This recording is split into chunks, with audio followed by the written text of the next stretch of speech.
हे शिव शिव शंकर हर हर महादेव, हरि हरि नारायण गोविंद वासुदेव। हे शिव शिव शंकर हर हर महादेव, हरि हरि नारायण गोविंद वासुदेव, गोविंद वासुदेव। शिव शिव शंकर हर हर महादेव, हरि हरि नारायण गोविंद वासुदेव। ओम नमो भगवते वासुदेवाय। तो मेरे मित्रों, इसके बाद दक्ष प्रजापति के चले जाने पर कह रहे हैं कि ब्राह्मणों ने जिसने दक्ष का साथ दिया था, ब्राह्मणों में से वो सभा छोड़ के चले गए थे। शंकर द्रोहियों के कर्म जो है, कर्म के जाल में फंसे रहे। उनका भक्ष और अपक्ष का ध्यान न रहे कि मैं क्या खा रहा हूँ। इस तरह से नंदीश्वर ने दक्ष महाराजा को श्राप दिया। तो भगवान शंकर बिल्कुल शांत बैठे रहे, उन्होंने कुछ नहीं बोला है। बाबा तुलसीदास जी ने भी लिखा है, राम के लिए वही चीज़ जो है शंकर भगवान के लिए भी है।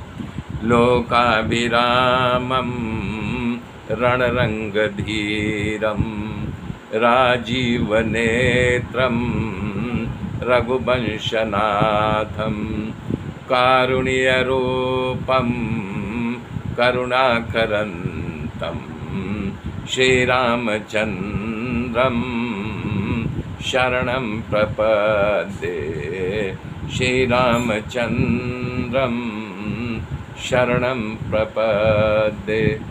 और वही बात भगवान शंकर के लिए लिखी गई है।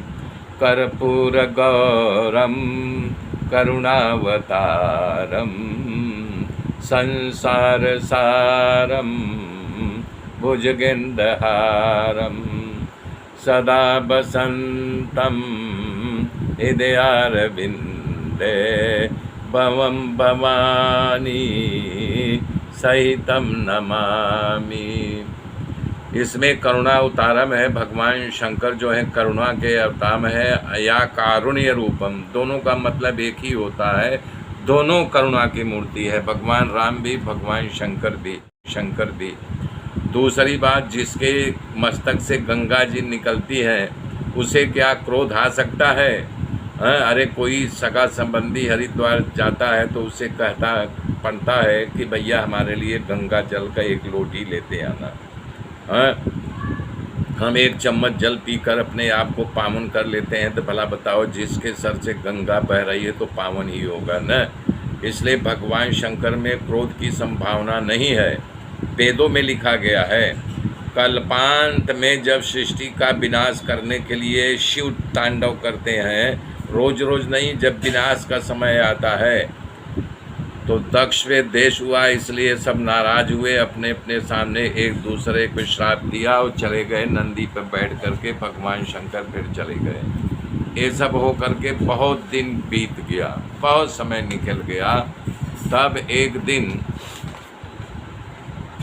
कि भगवान शंकर का अपमान करने के लिए बृहस्पति नामक यज्ञ शुरू किया। तमाम देवांगनाओं को निमंत्रण भेजा, परंतु भगवान शंकर को निमंत्रण नहीं भेजा दक्ष प्रजापति। सभी देवताओं को मालूम था कि शिव दक्ष के प्रति द्वेष पैदा हुआ, इसलिए शिव जी नहीं आएंगे।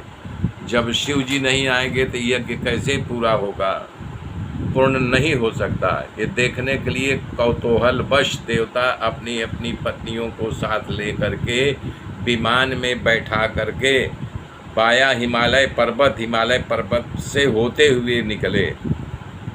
दक्ष महाराज का यज्ञ था, महोत्सव में सब लोग आ रहे। दक्ष महाराज सबको खास आमंत्रण दिया था।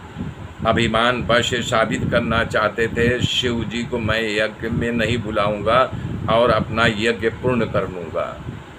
तो इस प्रकार से मेरे मित्रों मेरे साथ बने रहिए। आगे की गाथा कल जोड़ूंगा, तब तक के लिए जय श्री राम।